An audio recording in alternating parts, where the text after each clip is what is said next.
Ana, diri si Marcos, guys. 9 hours ago.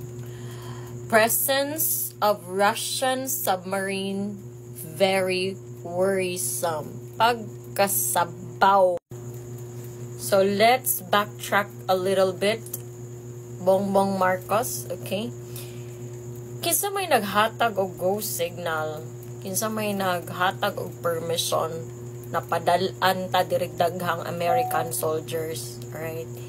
Kinsa may nag-encourage, nag-permit, nag-approve para naatay mga bases here, additional bases here sa Philippines. Diba ikaw man?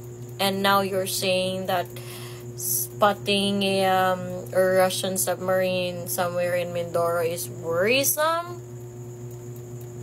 Sure ka? It's your own doing.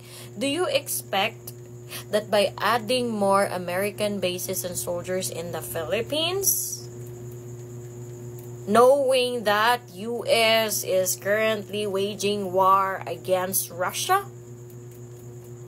will not implicate and will not involve and include Philippines as part of the heated war ongoing right now, Ukraine versus Russia? Do you think dili ta targeton sa Russia? Oh my God. Guba ang utok sa cooking. Guba. Okay? Because of your own doing to allow US American bases here in the Philippines. In fact, recently lang, sa to akong nabasa, nuclear bases in the Philippines installed very recently. Alright? I don't know if it's a nuclear basis, but it's like a testing facility for nuclear weapons sa Philippines. Okay?